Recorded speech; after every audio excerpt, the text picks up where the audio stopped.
안녕하세요. 커피앤톡입니다. 오늘도 와주셔서 감사드리고요. 바로 사연 읽어보겠습니다.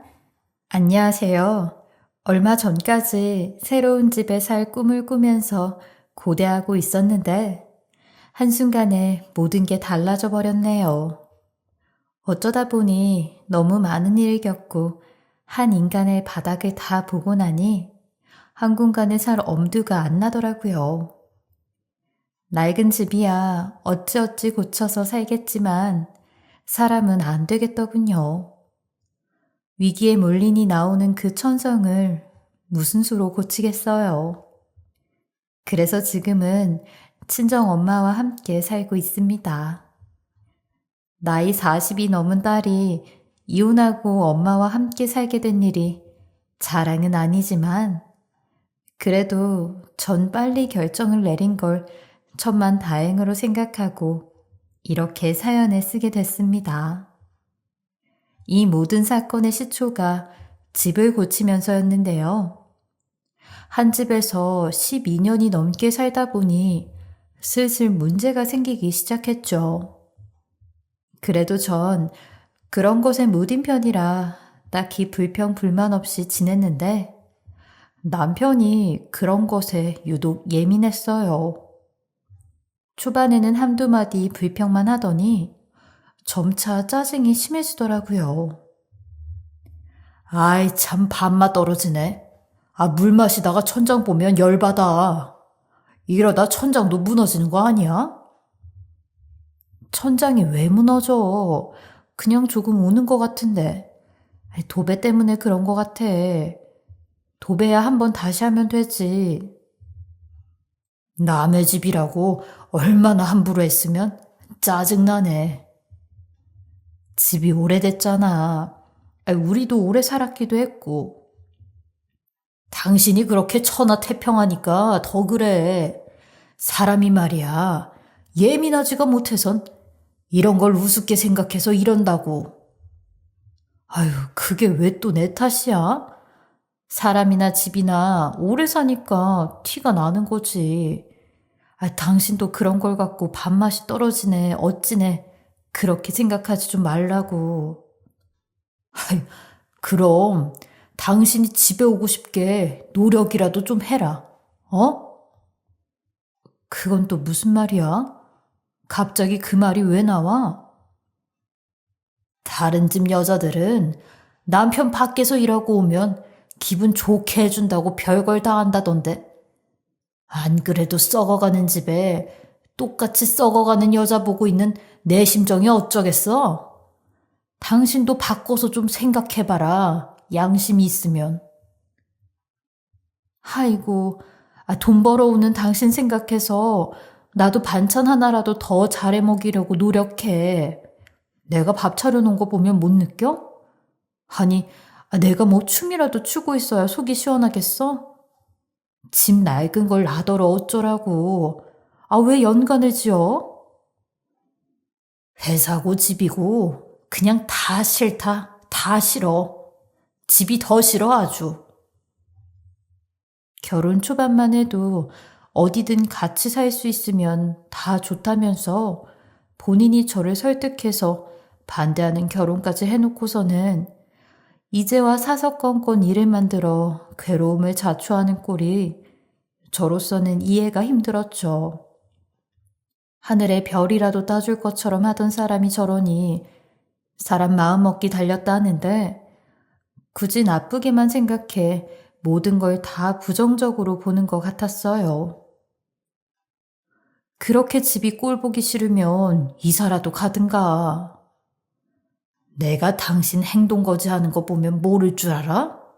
맨날 물건 놓을 때도 툭툭 놓고 쿵쿵거리고 걷고 당신이 이 집을 더 엉망으로 만들어놨어. 그리고 뭐 이사 가면 돈 안 드냐?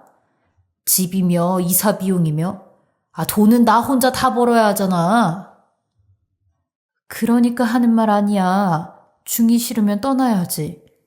여기 살기 싫다면 그럼 어쩌겠어. 떠나야지.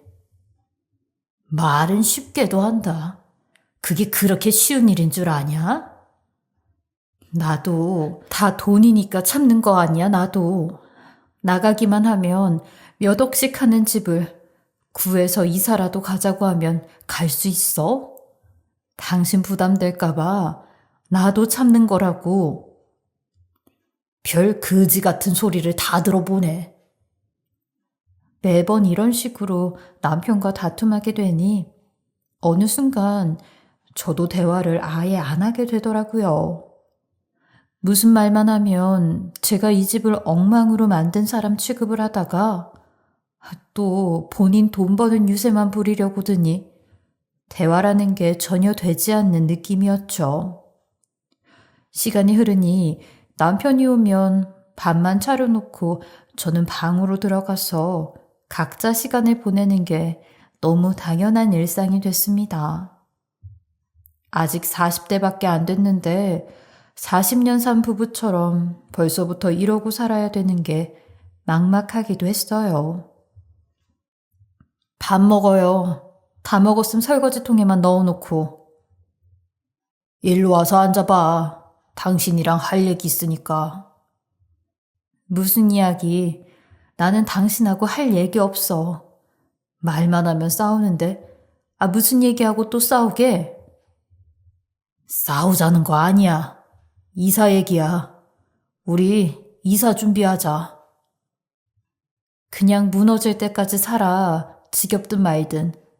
갑자기 그 돈 마련하려면 당신도 힘들다고 별소리를 다 할 텐데.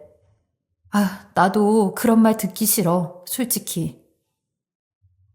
그럼 술이라도 하자. 이대로 어떻게 사냐? 그건 돈 안 들어? 술이도 만만치 않게 돈 드는데. 내가 지겨워서 그래. 다 거슬리는 거 투성이라고. 누가 집 근처에만 온다고 해도 내가 들킬까봐 겁이 나. 그 사람들이 속으로 얼마나 비웃을까 싶어서.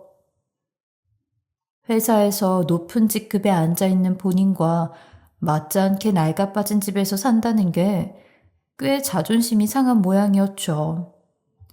그게 꼭 남들 보기에 어떻다는 게 아니라 남편 상황에 당연히 그럴 수도 있겠다는 생각이 들었어요. 그럼 무리하지 말고 해. 돈에 맞춰 형편에 맞게 하자고. 일단은 주변에서 좀 끌어다 쓰고 천천히 갚을 거야.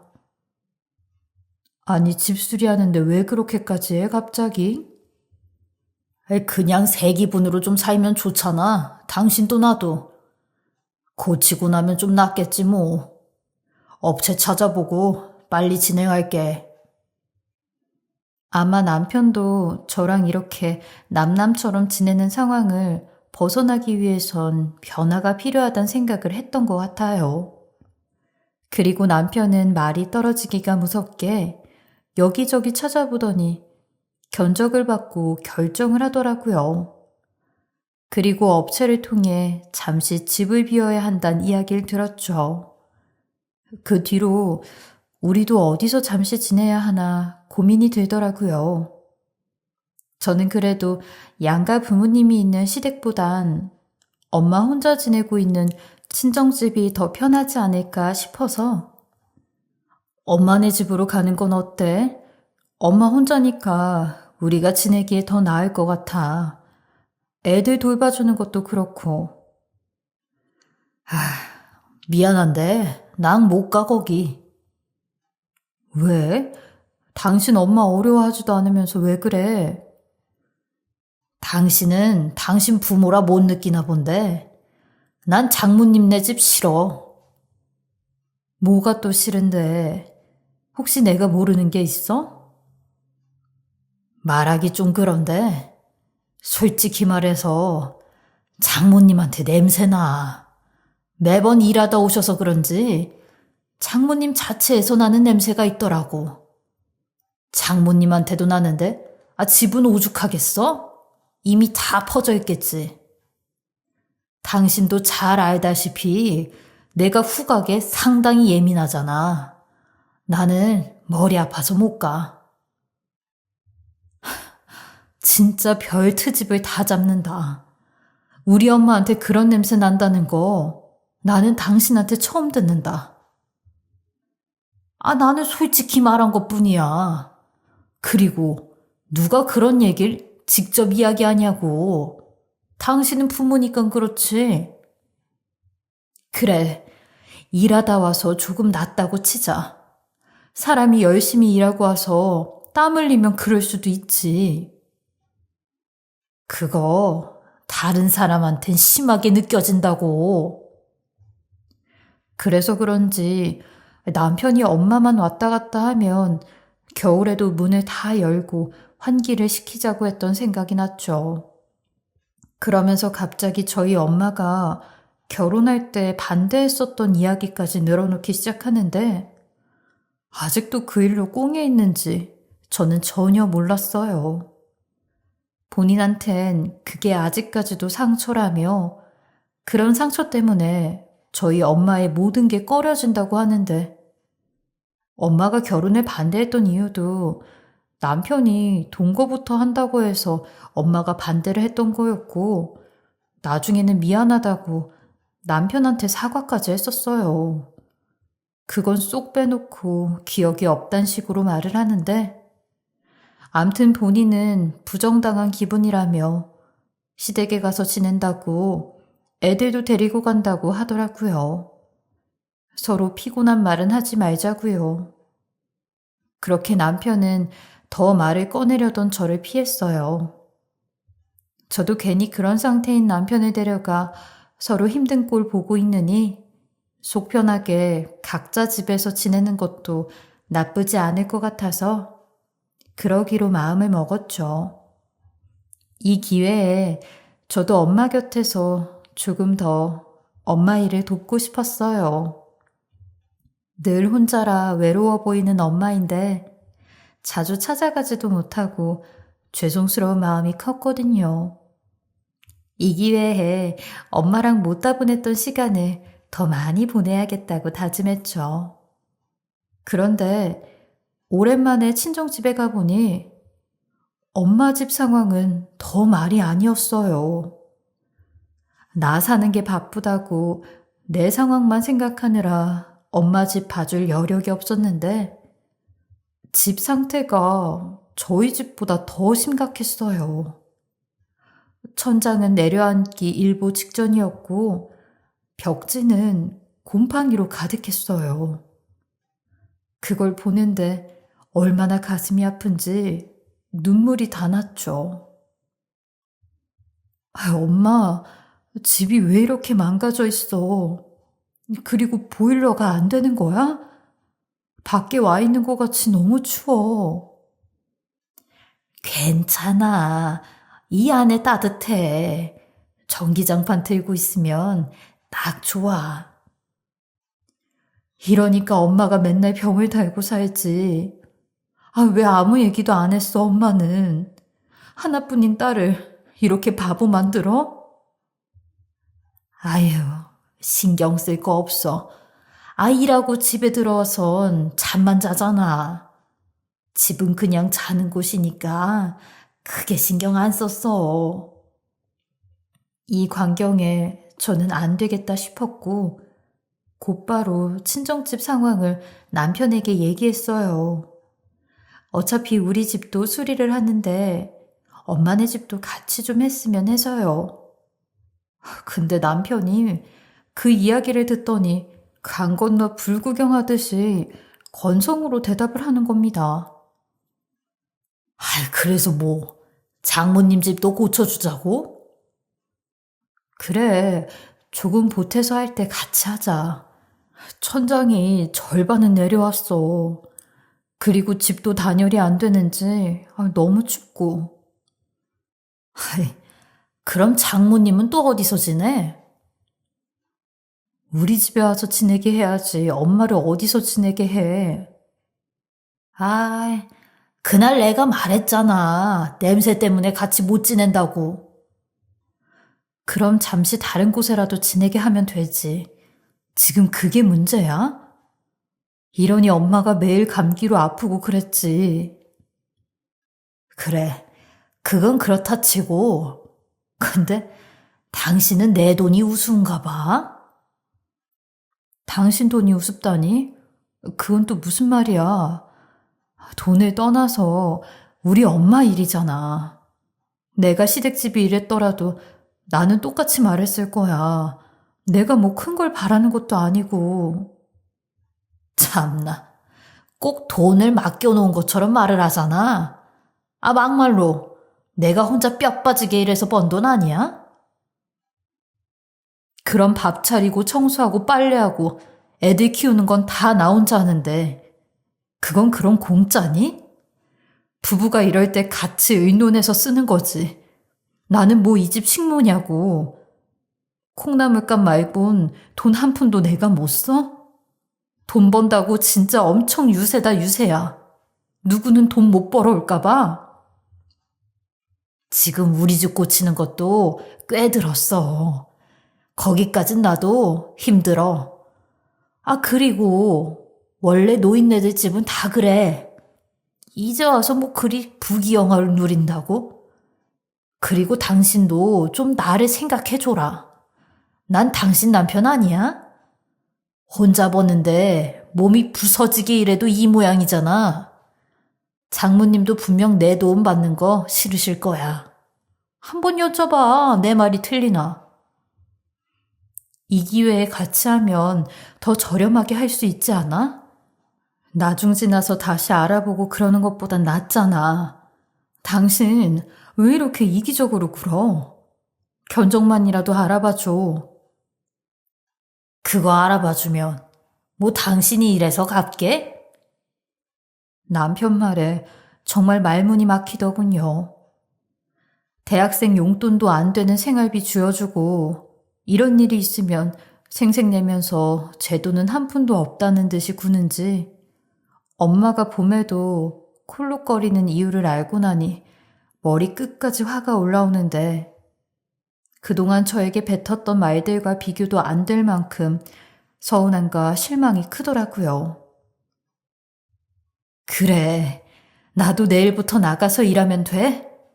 당신한테 이런 취급받느니 그냥 나가는 게 낫겠다. 더럽고 치사해서. 아, 그래. 그럼 나가서 벌어보든가.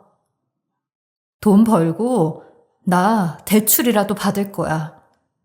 나도 하나뿐인 딸이야. 어떻게 내가 엄마한테 이런 거조차도 못 해주느냐고. 결혼까지 해서 남편도 있는데. 대출? 아이 뭐 집이라도 담보로 잡고 받게. 당신 거라곤 냉장고 안에 콩나물 한 봉지쯤 되겠다. 당신이 가진 게 뭐가 있어? 그 전화를 끊고 나니 결혼한 딸이 엄마에게 아무것도 해줄 게 없단 사실에 마음이 무너지더라고요. 남편이 힘들 땐 의지가 돼야 하는데 이때마다 이기적으로 모진 말만 해대니 대체 저에게 가족이 있긴 한지 모르겠더군요. 되려 남편은 본인이 너무 힘들고 억울하다면서 어이없는 말만 계속하더라고요. 냄새나는 취급하는 것도 용서하기 힘들었지만 점점 남편의 바닥이 보이는 부분이 드러나니 저도 이 사람을 믿고 앞으로 살아갈 수 있는지에 대해 심각하게 고민을 시작하게 됐죠. 엄마 집 수리를 해줄 수 없다는 남편의 말에 저는 제가 갖고 있던 소정의 비상금을 탈탈 털어 셀프로 인테리어를 해야겠다 싶었어요. 인터넷이며 너튜브까지 찾아 도배부터 시작을 했는데 처음 해보는 일에 많이 서툴고 벽지 붙이는 것도 삐뚤빼뚤했지만 하다 보니 이것도 좀 늘더라고요. 마지막 도배할 땐 꽤나 깔끔하게 잘 되었고 몇 날 며칠 동안 고생을 한 끝에 최소한의 집수리는 마무리를 할 수 있었어요. 엄마도 저의 이런 모습을 보고 말은 안 하셨지만 저 혼자 이런 고생을 하는 걸 가슴 아파하셨어요. 그래서 남편 이야기는 꺼내지도 않으셨고 눈치를 채신 것 같았죠. 저 또한 남편과 떨어져 지내며 각자 시간을 보내다 보니 점점 생각이 정리가 되더라고요. 그래서 엄마 집수리가 끝난 후 무슨 일이라도 시작을 해야겠다 결심을 했어요. 이런 원인 생긴 이유가 다 제 손에 돈 한 푼 없었던 게 문제인 것 같아서요. 그래서 이것저것 알아보고 있던 참에 엄마 시장 상인회에서 일을 주셔서 일을 시작하게 됐죠. 그쪽에서도 이 분야에 대한 이해가 있고 젊은 사람이 필요하다고 하길래 엄마 딸이라면 보고 자란 게 있어서 더 잘할 수 있을 것 같다고 말해주시더라고요. 밥만 차리다 벗어나고 나니 저도 활기가 생기는 듯 했어요. 이제라도 시작했지만 부지런히 몇 달 모아서 나머지 엄마네 집 바닥 공사를 마저 해줘야겠다 마음을 먹었어요. 그렇게 두어 달 가까이 되어가는 시간 동안 남편은 두 애들을 다시 저한테 보냈고 그 이후로는 아무런 연락도 하지 않더라고요. 그러던 어느 날 남편이 먼저 연락이 와선 으름장을 놓더라고요. 우리 집 공사는 내가 알아서 하니까 당신은 올 필요 없어. 와서 돈 보태줄 것도 아니고 걸리적대니까 오지 말라고. 난 또 무슨 대단한 말을 한다고? 그 말 하려고 연락했어? 그래. 그것 때문에 연락한 거지? 내가 뭐 다른 것 때문에 연락했겠어? 암튼 난 오지 말라고 말했다. 당신하곤 말만 하면 싸우니까 이런 일로 연락하지 마. 근데 집 공사는 왜 이렇게 계속 늘어져? 말한 시간보다 지금 몇 주가 지났는데도 진전이 없냐고. 내가 알아서 잘하고 있으니까 걱정을 하지 마쇼. 문제 없으니까. 빨리 집 안 온다는 대답이나 해. 집을 가든 말든 뭔 상관인데. 내가 당신 부하 직원이야? 그러고 전화를 끊는데 간만에 연락 와서 한다는 소리가 이 말이라니 있던 정마저도 떨어지더라고요. 그리고 시장 일을 마치고 집에 들어가려는데 남편이 오지 말라고 난리를 피우며 말한 게 영 찝찝하더라고요. 몇 번이나 확답까지 받으며 오지 말라고 하는 게 이상했죠. 혹시 공사가 잘못돼 가고 있는데 저에게 숨기는 건지 계속 그 말이 생각이 나 늦은 저녁에 슬쩍 갔다 와 보기로 했어요. 아무도 없는 공사 중인 빈집이겠지만 그래도 안에 보면 어디까지 진전이 됐는지 파악이 될 것 같아서 마음의 준비를 하고 갔죠.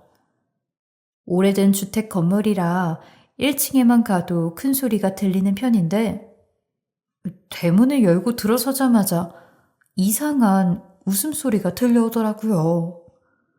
저는 속으로 아무도 없을 텐데 무슨 소리지 싶었고 공사하던 사람들이 밤 9시가 넘은 시간까지 여기서 버틸 이유도 없다 생각을 했어요.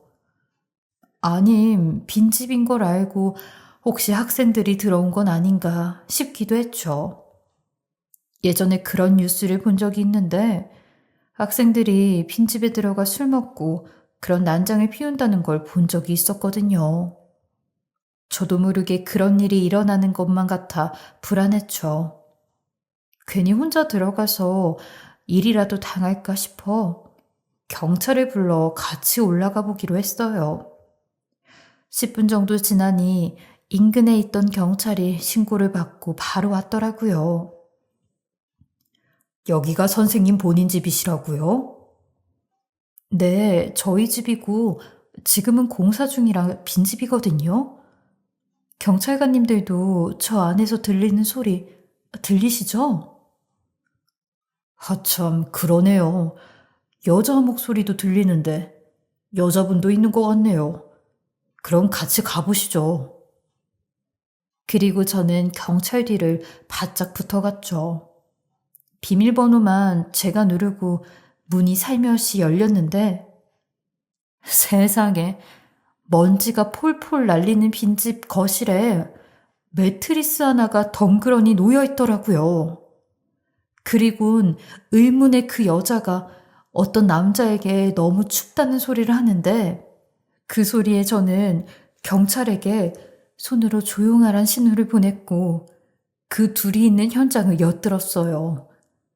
조그만 틈에서 보이는 그 남자의 등짝은 등짝만 봐도 평생 같이 살았던 남편 놈이라는 걸 알겠더라고요.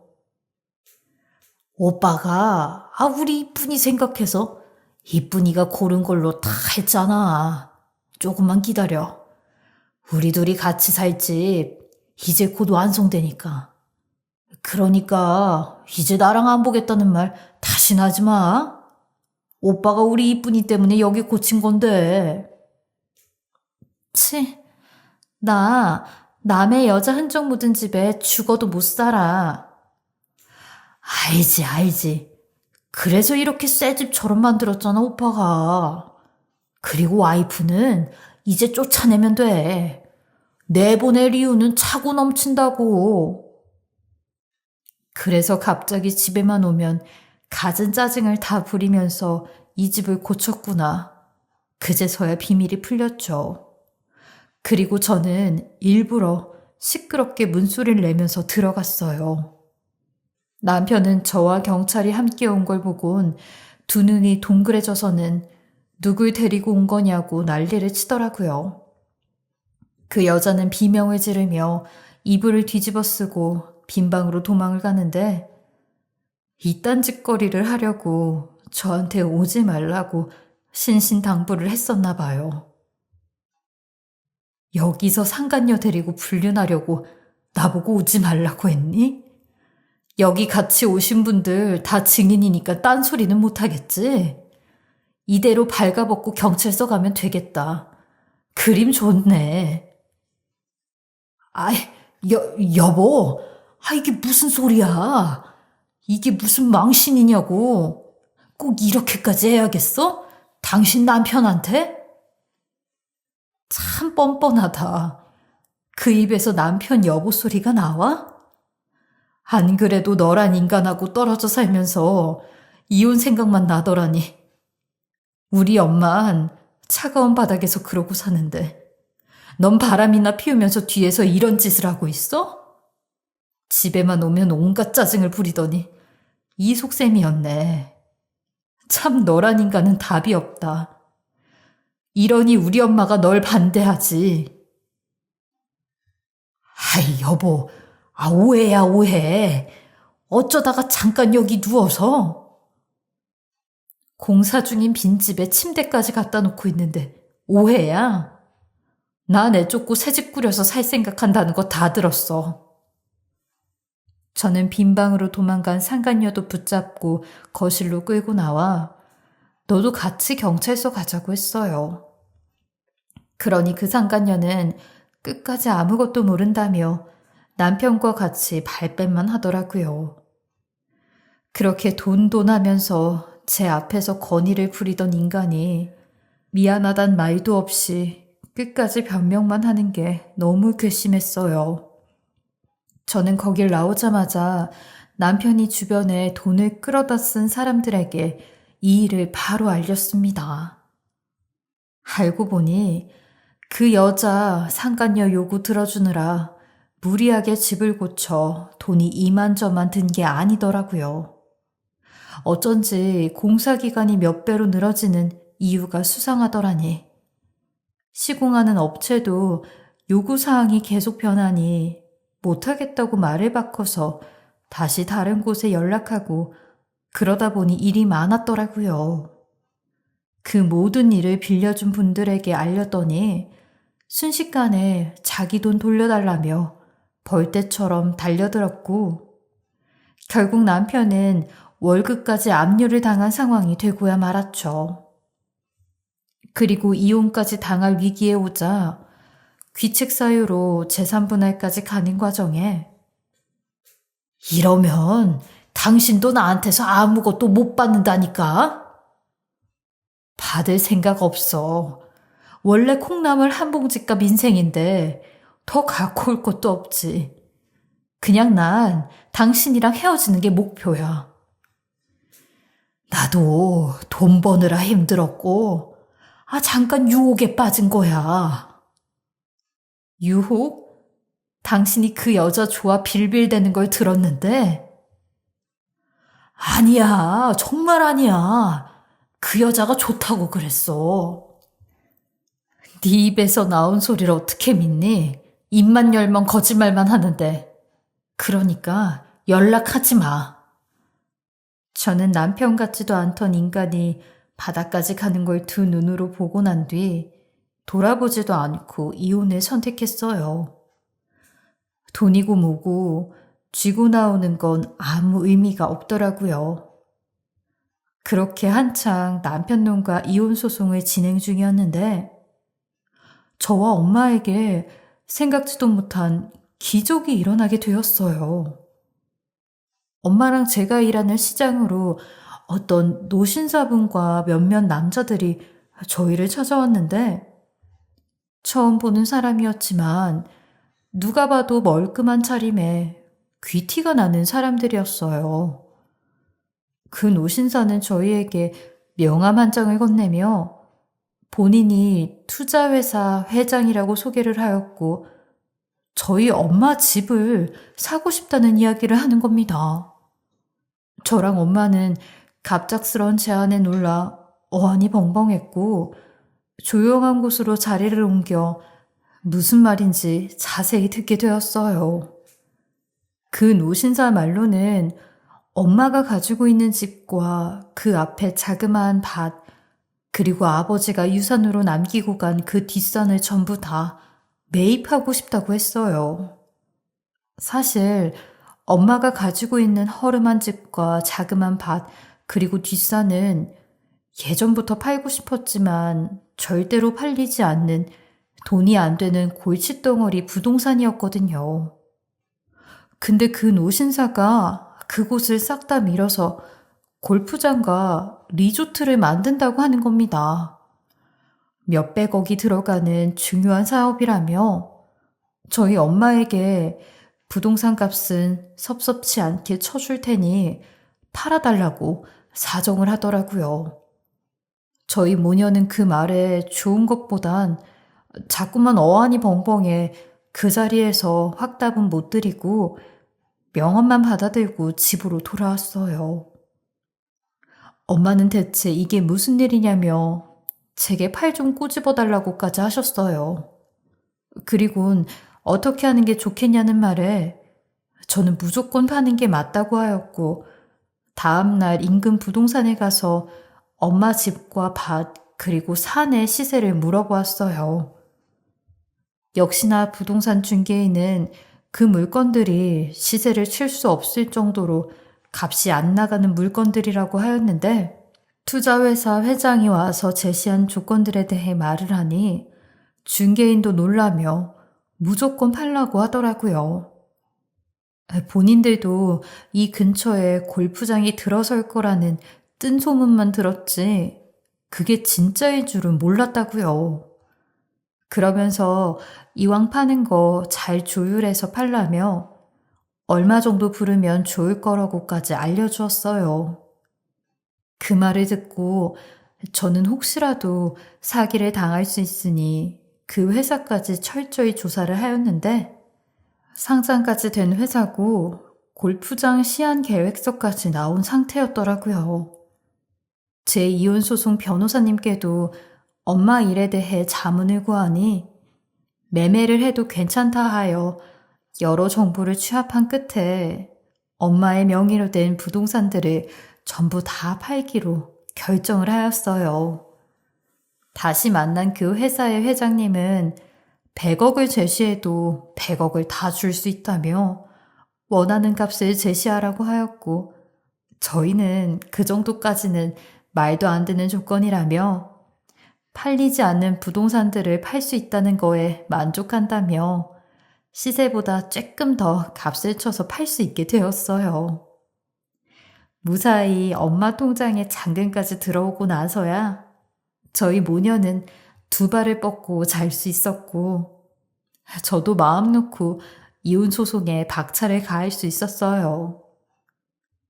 이혼 소송하면서도 남편 놈은 제가 아무런 복수를 시작하지 않았는데 기다렸다는 듯이 회사에서 소문이 돌기 시작했고 남편은 점점 오갈 데도 없는 상황이 되었어요. 그래서 결국 집 공사 비용도 감당을 못해서 제값도 못 받고 집을 처분하게 되었고 제 위자료까지 주고 난 후에 아예 고시원에 가서 살게 될 형편이 되었죠. 그리고 저희 엄마의 이런 소식까지 알게 되면서 남편은 그 이후로 계속 저한테 여보, 그동안 내가 너무 당신을 안일하게 생각했었어. 우리 이 옷만은 다시 생각해보자. 당신이 이 옷만 물려준다면 내가 내 경제권 다 당신한테 줄게. 정말이야. 이제 와서 당신 참 속보인다. 이젠 나랑 우리 엄마가 당신보다 잘 살게 됐으니까 그게 보이니? 그래서 이렇게 저자세로 이혼 물려달라고 하는 거야? 왜? 당신 좋아하는 그 상간녀 데리고 새 집에서 행복하게 잘 살아. 그 집도 상간녀 때문에 싹 다 고쳐주는 거였잖아. 잘못했다고 이혼한 상태로도 좋으니 다시 시작하자면서 매달리는데 정말 그 속이 훤히 다 보이더라고요. 어쩜 저렇게 뻔뻔하고 사람이 돈에 움직이는지 어이가 없었어요. 저도 그런 남편에게 마음이 하나도 없어 그런지 그런 것조차 감정의 동요가 안 느껴졌죠. 남편은 저한테는 안 통하니 시장에 있는 엄마한테까지 찾아가 한 번만 용서를 해달라며 무릎을 꿇고 싹싹 빌었다는데 저희 엄마도 쓴소리를 하며 소금까지 퍼부었다고 하더라고요. 남편이 엄마까지 찾아갈 줄은 몰랐는데 벼랑 끝에 서게 되니 아무것도 보이지 않는 듯 했어요. 다시 한 번 더 찾아오면 그땐 경찰 부르고 접근 금지 신청까지 할 테니 그리 알라고 쐐기를 박자 더 이상 찾아오진 않았어요. 이혼하고 나서 제대로 양육비 한 번 주지 않은 전 남편 놈인데 양육비 문제로 연락하게 되면 또 그 인간 다시 만나야 되고 말 섞어야 되니 그것도 싫어. 제 아이들은 제 손으로 키우고 있어요. 더럽고 치사하지만 그게 더 낫더라고요. 그리고 엄마와 저는 그 부동산들을 팔아 조금 더 따뜻하고 안락한 아파트를 얻어 이사를 갔어요. 현재 저는 아이들과 엄마와 함께 살며 여전히 시장에 나가 성실히 일하고 있고요. 엊그제도 엄마와 함께 따뜻한 안방에 누워 이제야 따뜻한 방에서 살 수 있네. 그동안 엄마 못 챙겨드리고 늙은 딸이랑 손주들까지 들어와 살아서 미안해. 별말을 다 한다. 엄만 네가 있어서 좋기만 한데. 엄마 말을 잘 들을 걸. 내가 왜 그 인간하고 결혼해선. 그래도 이쁜 애들 둘씩 봤으면 됐어. 다 그러면서 알고 깨닫는 거지. 이제라도 행복하게 살면 되는 거야. 그렇게 엄마 품에서 위로받으면서 저도 인생에 제 목소리 내는 법을 이제야 배운 것 같아요. 그래서 요즘 삶이 어느 때보다 마음 편하고 좋고 그런 놈 눈치 안 보고 사는 게 얼마나 행복한지 모르겠어요.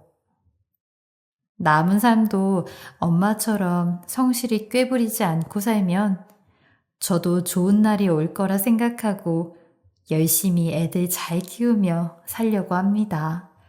여러분들도 부모님이 반대하는 일엔 이유가 있다 생각하시고 꼭 신중한 선택하시며 늘 좋은 일만 가득하시길 바라겠습니다.